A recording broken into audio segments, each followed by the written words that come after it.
ते मागं पण सांगितलं ना, चिखलीतली कारवाई केली ती योग्य केली. दिल्लीला बॉम्बस्फोट झाला, त्याचे आरोपी कोण वेळ सापडले काही?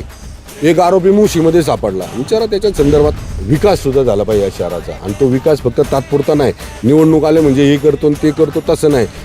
आता एकूणच पिंपरी चिंचवड शहरामध्ये अन्यायाचं राजकारण सुरू आहे असं देखील अजित पवारांनी आरोप केलेला आहे. चिखलीमध्ये लोकांना बेघर करण्यात आलं असं कुणाला बेघर केलं. ते मागं पण सांगितलं ना, चिखलीतली कारवाई केली ती योग्य केली.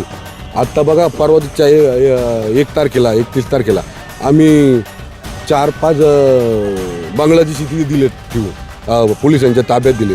माहिती घ्या ना, कुठून आले कसे आले. त्याचबरोबर दुसरं सांगतो तुम्हाला, दिल्लीला बॉम्बस्फोट झाला, त्याचे आरोपी कोण वेळ सापडले काही?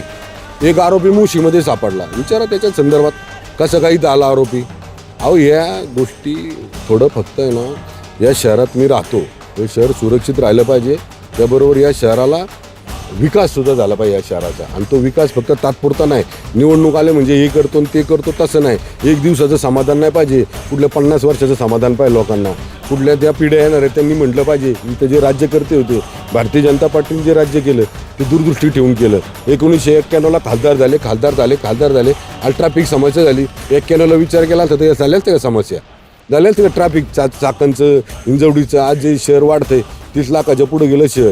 31ला 50 लाखाच्या पुढे जाईल. 41ला 1 कोटी होईल. याचा विचार कोण करणार? याचा विचार नाही करत ते. त्यांना असं वाटतं राजकारणात आरोप केला म्हणजे संपला विषय.